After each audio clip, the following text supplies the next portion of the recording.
சட்னி அரைச்சா மசாலா அரைக்க முடியல, மசாலா அரைச்சா மஞ்சள் அரைக்க முடியல, ஒவ்வொன்னுக்கும் தனி மிக்சரா வாங்க முடியும்? வேண்டாம், அல்ட்ரா சாய்ஸ் ப்ரோ இருக்கே, இந்தியாவின் அதிவேக 1000 வாட்ஸ் மிக்சர் கிரைண்டர், வினாடிகளில் கல்லையும் கரைக்கும் ஒரு சாய்ஸ் ப்ரோ போதும். இனி எதையும் அரைக்கலாம், அதை ஃபாஸ்டா அரைக்கலாம். நேரடியாவே கேக்குறேன், சிஎம் சார் மிரட்டி பாக்குறீங்களா? சொந்தமா உழைச்சி சம்பாதிச்ச எனக்கு எவ்வளவு இருக்கும்? திமுகவுக்கும் தாவேகாவுக்கும் இடையேதான் போட்டி என நாகப்பட்டினம், திருவாரூர், அரியலூர், நாமக்கல் கூட்டங்களில் கர்ஜித்த விஜய்க்கு கரூர் பிரச்சாரம் பெரிய முட்டுக்கட்டையை போட்டுள்ளது.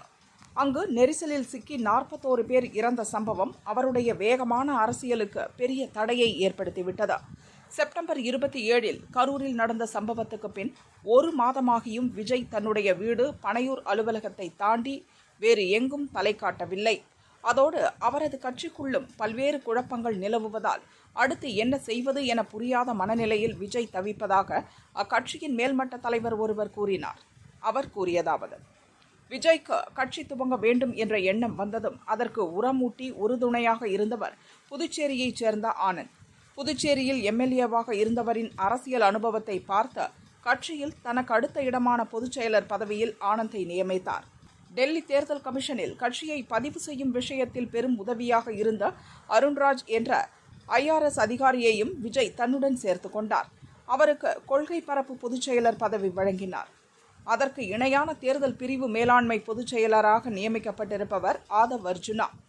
லாட்டரி அதிபர் மார்டினின் மருமகன் என்ற அறிமுகத்தோடு சில ஆண்டுகளுக்கு முன் திமுக முகாமில் வளைய வந்தவர். கடந்த தேர்தல்களில் திமுகவுக்காக பல வியூகங்கள் வகுத்து கொடுத்தவர்.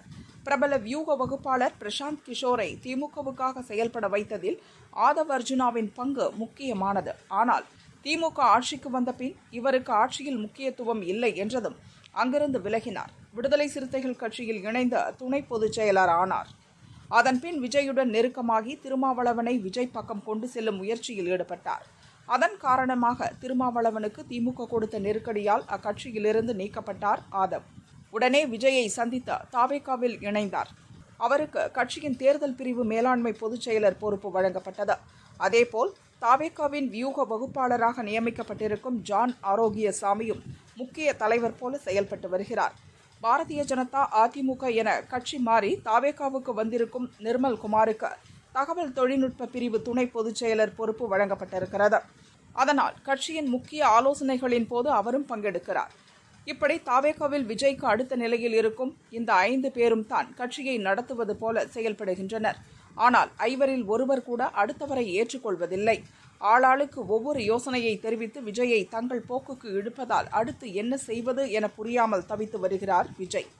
கட்சிக்குள் நடக்கும் பல்வேறு குழப்பங்களுக்கும் இந்த ஐவரின் செயல்பாடுகளே காரணம் என்பதை விஜய் அறிந்து கொண்டாலும் இதை எப்படி அணுகி பிரச்சனையை தீர்ப்பது என புரியாமல் தவித்து வருகிறார். ஆனந்த் பொதுச் செயலராக இருந்தாலும் அவரது செயல்பாடுகள் மற்றும் ஆலோசனைகள் திருப்தி அளிக்காததால் ஆதவ் அர்ஜுனாவிடம் அதிகாரத்தை கொடுக்க விஜய் விரும்புகிறார். கரூர் பிரச்சனையில் உச்சநீதிமன்றம் வரை சென்று CBI விசாரணைக்கு உத்தரவிட வைத்ததில் ஆதவ் நடவடிக்கைகள் விஜய்க்கு திருப்தியாக இருந்ததை அடுத்து அவருக்கு கூடுதல் முக்கியத்துவம் அளிக்க விஜய் முன் வந்திருக்கிறார். இருந்தபோதும் கட்சியின் முன்னணி தலைவர்களின் செயல்பாடுகளால் விரக்தியில் இருப்பதால் அரசியல் ரீதியில் அடுத்த கட்ட நகர்வு இன்றி வீடு மற்றும் அலுவலகத்தில் விஜய் முடங்கி இருக்கிறார் என அந்த மேல்மட்ட தலைவர் கூறினார்.